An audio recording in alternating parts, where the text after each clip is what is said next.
മോള് വന്നപ്പോ തന്നെ ചേച്ചി അവിടെ നിന്ന് പറയായിരുന്നു നമുക്ക് 5ാം ക്ലാസ് തൊട്ടുള്ള കുട്ടികളല്ലേ ഉള്ളത്. മോള് എത്ര ക്ലാസ്സിലാണ് പഠിക്കുന്നത്? 5ാം ക്ലാസ്സിൽ. ഇത് പറഞ്ഞ വഴിക്ക് പുള്ളിക്കാരി ഒന്ന് തമ്മിൽ എനിക്കറിയില്ല. അപ്പൊ എനിക്ക് സംശയം 5ാം ക്ലാസ്സിൽ താഴെയാണോ? എനിക്കറിയില്ലായിരുന്നു.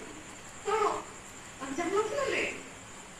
കണ്ടോ ഇതുപോലത്തെ ഞങ്ങൾ ഭയങ്കര ക്യൂട്ട് കുട്ടികളാണ് എപ്പോഴും ടോപ്പിലേക്ക് ഇറക്കിയിടുക. അത് കണ്ടു കഴിഞ്ഞാൽ അപ്പൊ തന്നെ നമുക്ക് മാർക്ക് തരണം. അത് കൂടുതൽ ഈ നിർബന്ധിച്ച് പിടിച്ചു വാങ്ങിക്കാനൊന്നും പാടില്ല അല്ലേ? ഓക്കെ. 5ാം ക്ലാസ്സിലാണ് പഠിക്കണേന്ന് പറഞ്ഞു. ഫ്രണ്ട്സ് ഒക്കെ കുറെ ഉണ്ടോ സ്കൂളിൽ? ഇഷ്ടം പോലെ ഉണ്ട്. വന്നപ്പോ തന്നെ ഉണ്ടായിരുന്നു അല്ലേ? ആദ്യം തന്നെ ഞാൻ പറഞ്ഞു ഞാനാണ് നിങ്ങളുടെ ടീം ക്യാപ്റ്റൻ എന്ന് പറഞ്ഞത്.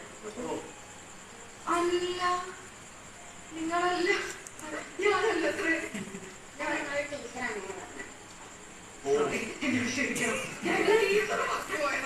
അവളായിട്ട് എടുത്ത തീരുമാനമല്ല ടീച്ചർ പറഞ്ഞതുകൊണ്ടാണ്. ഞാനൊന്ന് തളർന്നു പോയി. രാവിലെ തന്നെ വന്നിട്ടേ എന്റെ കുട്ടികളെ കാണാം എന്നൊക്കെ പറഞ്ഞ് ഭയങ്കര ആവേശത്തോടെ വന്നപ്പോലെ നിങ്ങളൊന്നുമല്ല. അവസാനം ഞാൻ നിക്കണം പോണം. അവസാനം എന്റെ ഒരു അവസ്ഥ കണ്ട് കരളലിഞ്ഞ് അവര് പറഞ്ഞ ഹൈക്കോ ചേച്ചി തന്നെ ഹൈക്കോ എന്ന് പറഞ്ഞിട്ടൊക്കെയാണ് ഇന്നിപ്പോ ഞാനിവിടെ നിൽക്കേണ്ടി വന്ന കൂടെട്ടാ അല്ലേ? അപ്പൊ ഫ്രണ്ട്സ് ഒക്കെ ആയിട്ട് ഈ ഷോർട്സ് ഒക്കെ കളിക്കാറുണ്ടോ? ഇഷ്ടംപോലെ കളിക്കാറുണ്ടോ? പാസ് ടൈമിലൊക്കെ കളിക്കാറുണ്ടോ? ഇൻട്രോവെൽസിനൊക്കെ വീട്ടിൽ കളിക്കാറുണ്ടോ?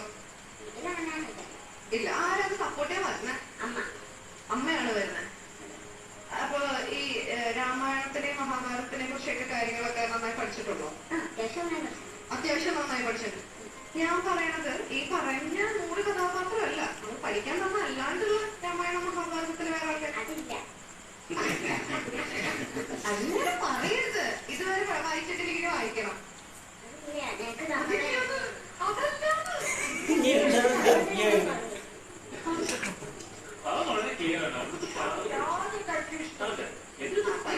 അതായത് രമണ ഞാൻ പറഞ്ഞു വന്നത് എന്താന്ന് വെച്ചാല്